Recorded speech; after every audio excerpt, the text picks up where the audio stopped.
How to enable or disable swipe down for notification panel on Samsung A27.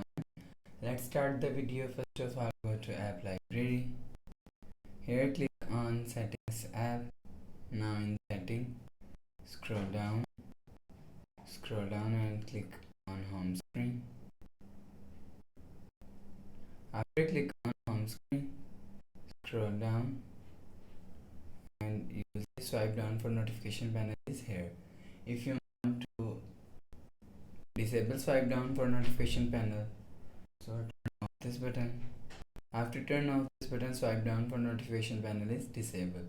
If you want to enable swipe down for notification panel, so turn on this button.